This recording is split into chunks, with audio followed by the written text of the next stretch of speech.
They were born at the same hour on the same day of the same parents, and they were identical in beauty and talent. Only one was deadly, but the other was not.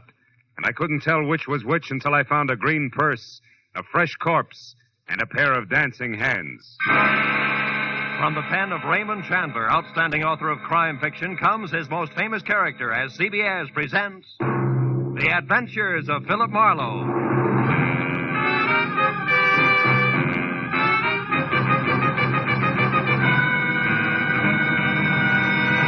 Now, with Gerald Moore, starred as Philip Marlowe, we bring you tonight's exciting story, The Dancing Hands.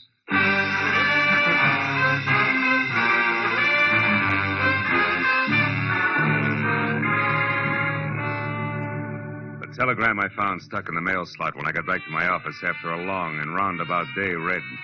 Enclosed, find a $50 money order. I want you to investigate a man. A table is reserved for you at the Saddle Club where I work. Come in time for the second show at 11, important. It was signed Beth Tyler. So at 11:15, with $50 worth of inspiration behind me, I drove over the Cahuenga Freeway and out Ventura to the Saddle Club, which pretended to be Old English by showing its beams through a flagstone facade. I went in the carefully rough-hewn oak door, and even before my eyes became adjusted to the cozy lack of candle power inside, Neil Redmond, owner and operator of the place, glided toward me, sporting his genial host smile, which tonight was even more forced than usual. How are you, Marlowe? It's been a long time. Business a pleasure, Phil. It's always a pleasure to come to the Saddle Club, Neil. I've even got a reservation. You know my food better than that, Marlowe. Uh-huh. Just don't let it get rough, will you? Come on, I'll find your table out front. I want you to see this show. A pair of twins in a twin piano act that's sensational. Yeah? Edie and Beth Tyler. Oh, here, how's this? Fine. Incidentally, Edie will be the one on the left. Well, if they're twins, what's the difference? Plenty. Edie may be Mrs. Redmond one of these days. Oh. Redmond, but you are wanted on the phone, sir. Get the number, George, and I'll call back. This gentleman said you would talk to him, sir. It is Mr. Paul Cedar. All set. Oh, yeah. Excuse me, Marlowe. This is important. I better take it. Redmond reacted to the name Cedar like a punch in the nose. But I figured that was none of my business, which was more than I could say for a flabby, dull-faced character at the next table, who followed the nightclub owner all the way out of the room with a pair of watery red eyes, which he deliberately avoided turning in my direction. But at that point, an MC stepped out on the stage, and so I stopped worrying about Flabby in favor of the first look at my client. The Saddle Club is proud to present its second show of the evening, featuring the incomparable piano stylist Edie and Beth in Dancing Hands. Here they are, ladies and gentlemen. Bring them out.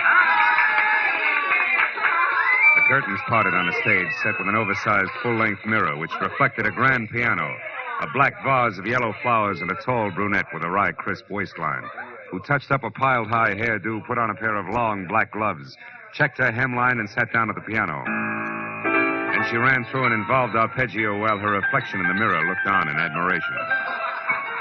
It was an old but cute routine, and the illusion was perfect because the Tyler twins were practically identical. I took another look at Flabby, whose face was pushed up in a nasty leer. He stood up, dropped his cigarette into his drink, and tossed a crumpled bill down on the table, just as the lights went out for the trick part of the act. On the dark stage, two pairs of purple hands danced over two glowing silver keyboards, which would have been good except that the pair of hands on the right, which belonged to Beth, suddenly stopped in midair and hit blue notes like a 9-year-old at her first recital. When the lights came up again, my client's face was as white as Middle Sea, and the flabby character, oozing a victorious smile, was on his way to the door. Well, they wrapped it up fast after that, and Beth ran into the wings, leaving Edie to take the bow alone. The band took over in a hurry and brought things down to normal, so as couples moved down to the dance floor and George the waiter headed for my table, I sat back and waited for that message from my client. Here you are, sir. Compliments of the house. Oh, thanks. Any message with this? No, sir. Just that Mr. Redman had to leave. Oh, thanks, George. I sipped the double scotch and wondered if I should take the initiative and contact my client. When the message I'd been waiting for came, good and loud, I jumped up, shoved my way through the gaping dancers to the dressing room hallway behind the stage. A gang of club personnel was bunched in front of a door, obviously locked, labeled Edie and Beth Tyler. Hey, it was one of the twins, wasn't it? Hey, what's the matter? It's one of the twins. She screamed. We got to get in. That door's locked. Break it down. But Get out of the way. It's Edie. It's Edie. All right, now, wait a minute. Hold it. She's all right. Clear out and give her a chance. Come on. Outside, everybody. Beat it. That means you too. Come on. Out. Here, Miss Tyler, take it easy. You're all right now. Come on, sit down. Tell me what happened. I don't know for sure. I was worried about Beth. I came back and didn't see her anywhere. Then I heard a noise in here. It was dark. I came in and someone grabbed me. A man? Yes. I don't know who it was. Mm-hmm. I screamed. He knocked me down. Then locked the door. Got out through the window there. Who are you? Oh, I'm Philip Marlowe, a private detective. Your sister hired me to investigate a guy. I was to meet her here after your number and find out about it. Any idea what's up? No, I can't imagine. But, gee, Beth has been terribly upset ever since last night. Oh? What happened last night? Well, for one thing, my purse was stolen. Mm-hmm. But I don't see why that should upset her. Gee, there was nothing in it but $12 and my makeup stuff. Where's Beth now, do you know? No, I haven't seen her since she ran off the stage. I'm not even sure she came in here. No, she was here, all right. She dropped one of her gloves. You're still wearing both of yours. Where do you girls live? Maybe she went home. Well, Beth has a cottage out on Hazeltine, 4179. You don't live together? How come? Well, gee, Mr. Marlowe, just working with Beth is hard enough. She's so sarcastic. Okay, I'll wear my thick skin. One more thing, Miss Tyler. Do you happen to know where Neil went? Neil's gone? Mm-hmm. Gee, that's funny. He always stays till the place closes. Oh, he must be coming right back. I'll take a look. Then I'm going out to see your sister. Sarcasm and all.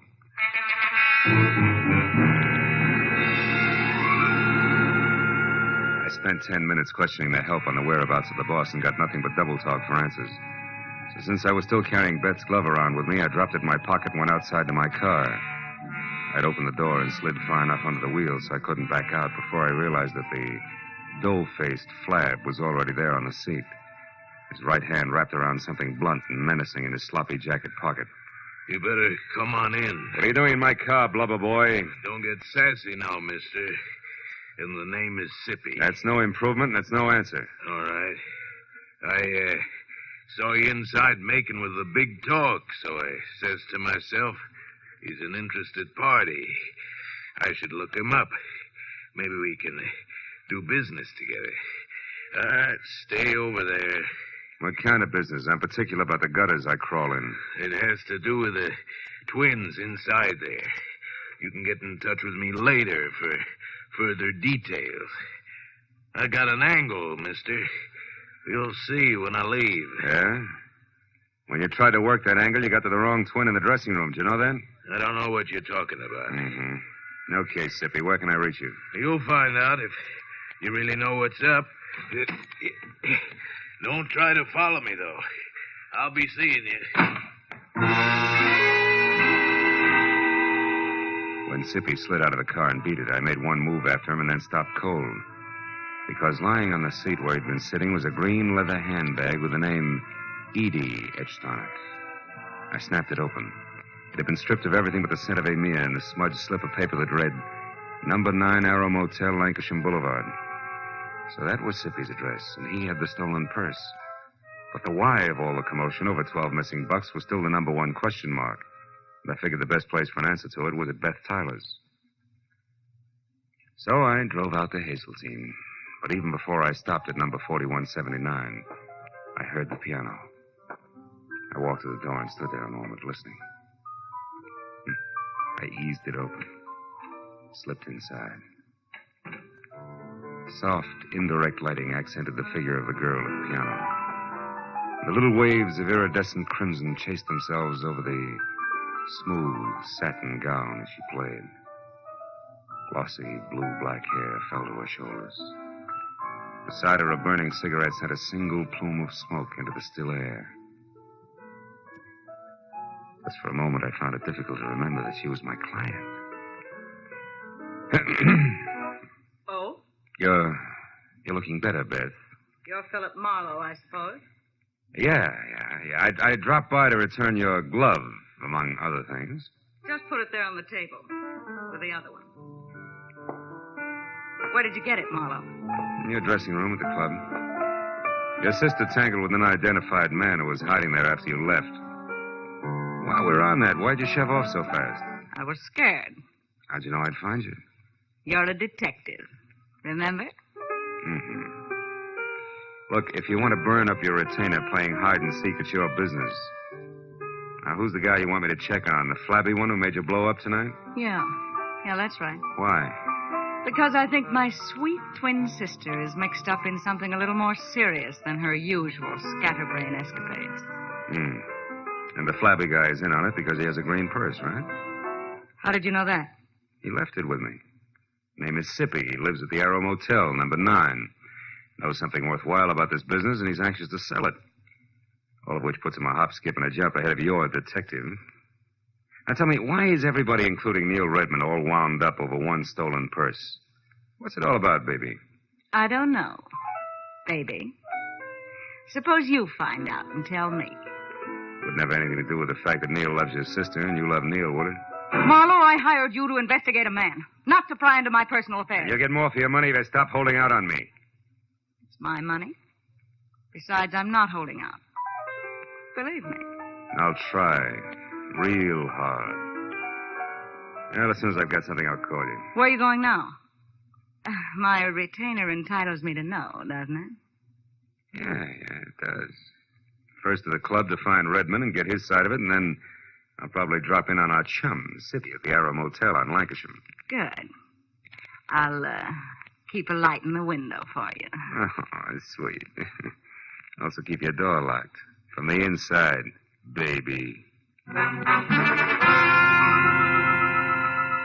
I drove down the dark, winding street toward Ventura Boulevard, I caught a flash in the rearview mirror of a station wagon behind me. It looked like a tail, so I opened up. But it stayed with me.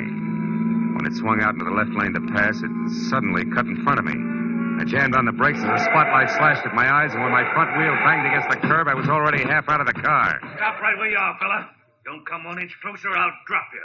He switched off the spotlight, and I saw a face the texture of a doormat over an embroidered purple shirt and orange tie. He had hand-tooled, high-heeled boots on and was topped off by a 10-quart cream-colored Stetson.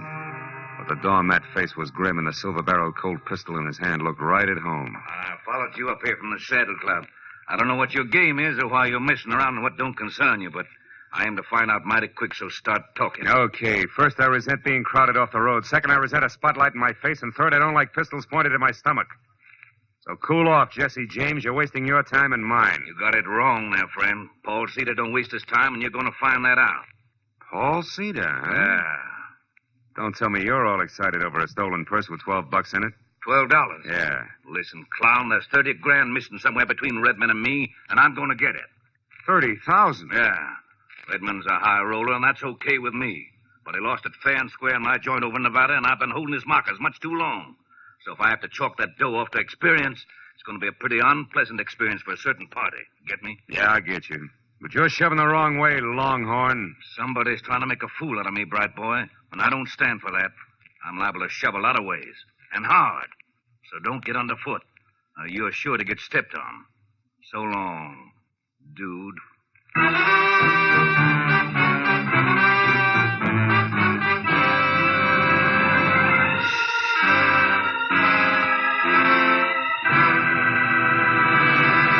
In just a moment, we'll return to the second act of The Adventures of Philip Marlowe. But first, tomorrow marks the anniversary of an important event in American history, the signing of the first peace treaty between the Indians and the Plymouth colonists. In commemoration of these events, CBS's Sunday night stars, Amos and Andy, will be found with a kingfish burying the hatchet deeper than ever in their hopes and dreams. And CBS's own Jack Benny will be back again tomorrow with his special guest, Van Johnson. Invite some friends over. Sit back and enjoy the Jack Benny program. You can hear Amos and Andy every Sunday on most of these same CBS network stations, and Jack Benny over them all. Now, with our star, Gerald Moore, we return to the second act of Philip Marlowe and tonight's story, The Dancing Hands.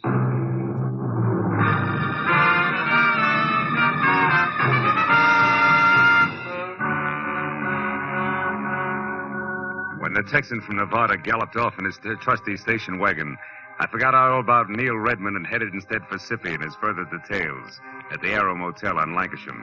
where Bungalow 9 turned out to be an all-alone green and white collection of clapboard that showed light, a half-open door, and nobody home to my knock.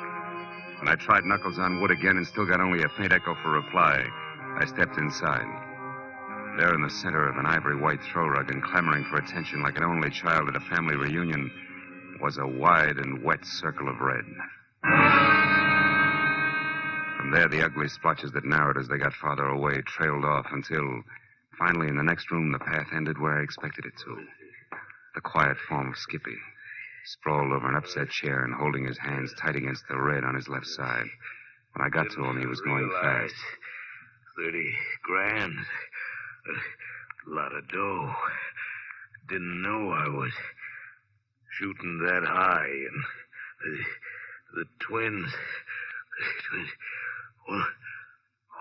One what, Sippy? One of them. Did one of them do this? One.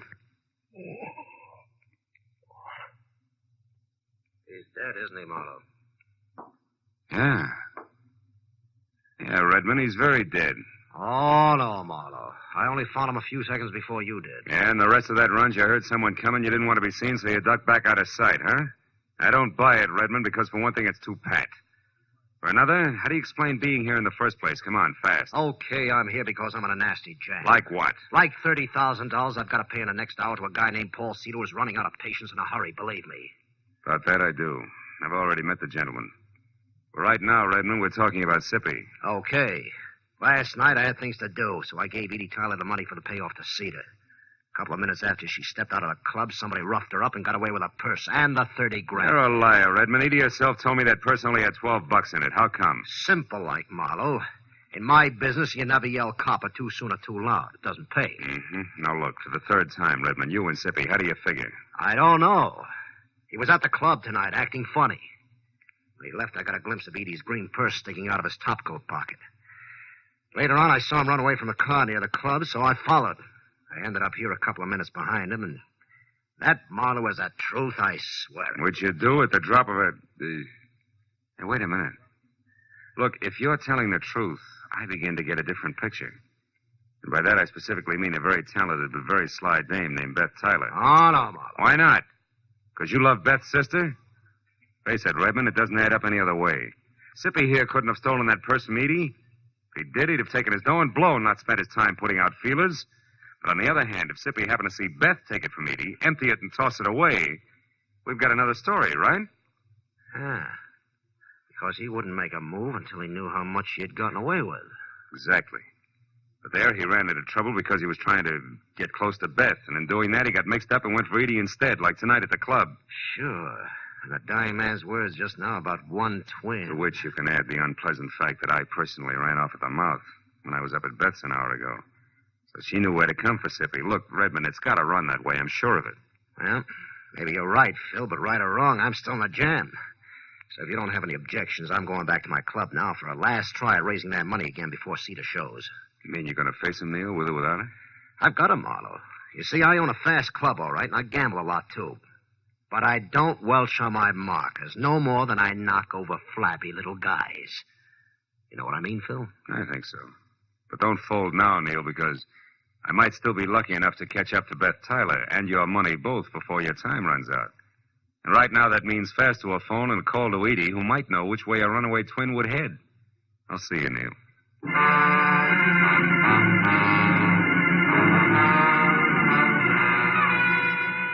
The nearest phone was at an all-night mobile gas station a block away.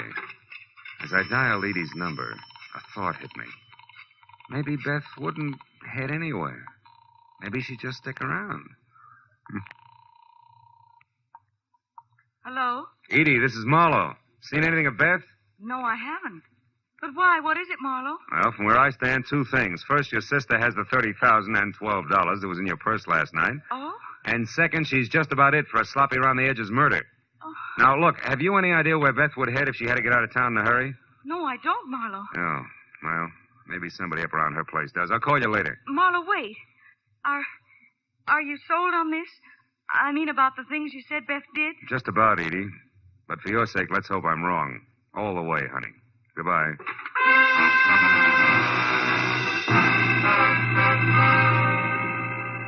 Driving fast back toward Beth's place on Hazeltine still left me enough time to think about a not too small detail that I'd completely overlooked. Thanks to me, the entire Los Angeles Police Department knew nothing about what was going on in and around the Saddle Club. 5 minutes later, when I'd parked away from the dock and obviously deserted number 4179, I'd walked back and around to a pair of uncurtained French doors at the side. I knew that oversight is what is generally called a blunder. But in the next second, I knew it was nothing compared to the one I was making currently. If you so much as turn your head again, Marlowe, I'll kill you. Not like you did Sippy, please, Beth. I'd hate to go that way. Sippy was a mistake, Marlowe, believe me. I was rushed. So you shot and ran, huh? Yes. But I didn't run too far, because from where I stood, I could hear and see both you and Redmond and talking the whole thing over. And when you knew that we'd caught on to your act, you decided to follow me and see where I was going before you made your next move. Is that it? Exactly. Now get inside. Go on, the door's unlocked. All right. Now get over there, near that closet, and don't turn around. Why not? Afraid of the look on my face when you shoot? Shut up, Marlowe. And stop being brave, because unless I have to, I'm not going to kill you. After all, you've already served your purpose. Which I presume was getting mixed up in this mess just long enough to find out about Sippy for you. You presume correctly. Mm-hmm. Also, you talk too much. Now open that closet and get inside. All right. Go on. As you say. But first, baby, one question. Did you do all this for the 30 grand alone? Or does it tie in with Neil Redmond and the way he feels about your sister Edie? It's a little bit of each, Marlowe. But as I said, you talk too much. So get in there and shut up.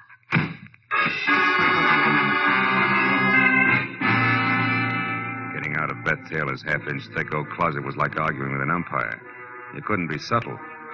So 20 tiring minutes went by, and the heels on both my feet were numb before the paneling finally gave in, and I was out and over to the telephone to put in a call to the police.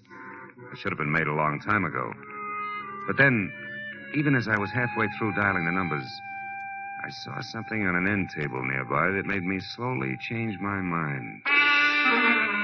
It was the 2 black gloves that Beth wore in the Dancing Hands act.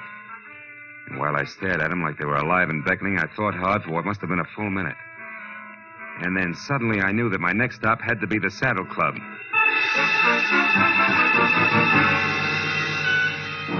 As I parked at the Saddle Club, I saw light drifting out of Neil's office, which was something I had expected. Inside, I moved along a dark hall toward what I knew would be the trio of Neil Redmond, the Nevada Texan, and Edie Tyler. All right, Redmond. The raucous voice of Paul Cedar was anything but happy. How stupid you think I am? But Cedar, I'm telling the truth. Edie had the 30 grand, but somebody got it from her when she was on her way to you. That's a stinking line. You know it, Redmond. You never had the money. This whole thing's been a frame to stall me. And one way or another, I'm going to get you to admit that. No, you're not, Cedar. And if you don't drop that gun now, you're never going to do anything ever. Come on, let it go. All right. Now sit down and shut up and listen hard, because Redmond's telling you the truth. What? Marlowe, you know where the money is? That's right. And I also know who took it. Less than an hour ago, a little after I called you, Edie, Beth caught up to me and confessed the whole shebang, exactly as we figured it, Neil. You mean she admitted getting the money from Edie and using you to locate Sippy? That's right. But there's only one drawback to everything she admitted. None of it's true. What do you mean, Marlowe? I mean, Cedar, that Beth Tyler didn't steal your money from Edie here any more than she killed Sippy. I also mean that as far as I can tell, Beth Tyler was nothing more than a girl who played the piano and got upset when a stranger named Sippy started to bother her. And I never saw the real Beth Tyler after she ran away from a piano in the club tonight. That she's dead and that you, Edie, have been posing as Beth all night because, 1, you yourself stole Neil's money, and 2, you murdered your sister as well. No! Yes, Edie, come on, admit it. It's true. No, it isn't. I guess it is at that, Marlowe. And Beth's body? In our dressing room. In the closet. I didn't want to kill her. But she found out that I had only pretended to be robbed when there was no one around. That Sippy had seen me scream and get rid of the purse myself. Sippy, who was only trying to muscle in on a deal, went to her by mistake, huh? Yes. That's how she knew what I'd done. When she confronted me in the dressing room just before you came in and said that she wouldn't stand by and let me do a thing like that to Neil, I lost my temper. You killed her, Edie. Yes, I did, Neil. And when Marlowe showed up after her scream, I said that someone had attacked me. And then I pretended to be both Beth and myself from there on to get out of the whole thing. And I almost did. But now I'm so sorry. Oh, no.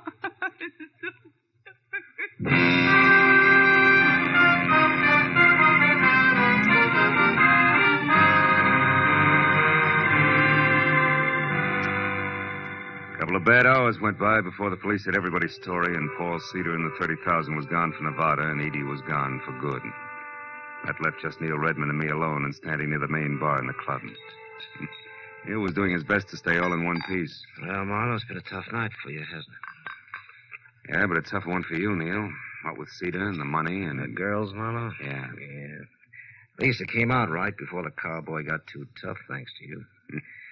So tell me, Phil, how'd you know that Beth was dead and that Edie was both people all along? That was a couple of gloves, Neil, the ones they wore in that Dancing Hands act. You see, when I first met Edie in the dressing room, she was wearing hers, and one of Beth's was on the floor.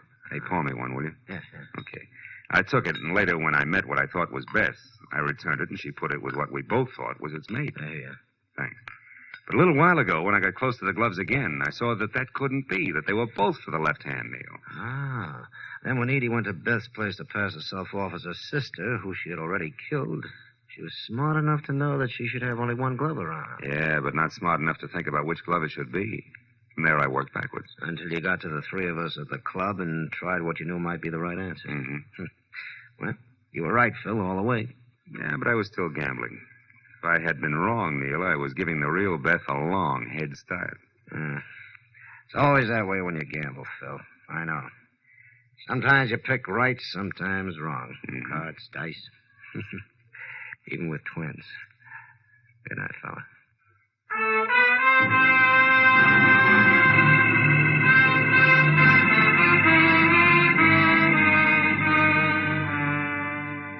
When I finally got to my car, started out of the valley and back toward Hollywood.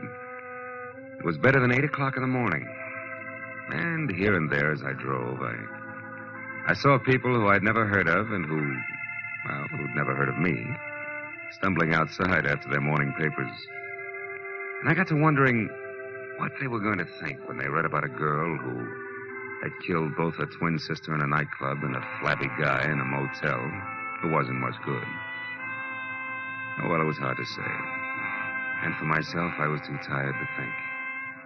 Or maybe I just didn't want to.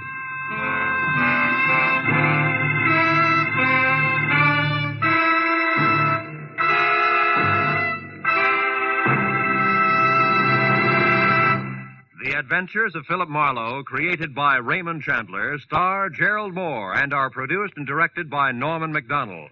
Script is by Mel Donnelly, Robert Mitchell, and Gene Levitt. Featured in the cast were Vivi Janis, Lou Krugman, Ed Begley, Paul Frees, and Bert Holland. The special music is by Richard O'Runt. Be sure and be with us again next week when Philip Marlowe says... When it started, it was simple. Just a lawsuit for damages. But before it was over, it was far from simple, and the damages were murder. All because of a red-headed woman, a ghostwriter with ambition and a match that burned with a bright green flame.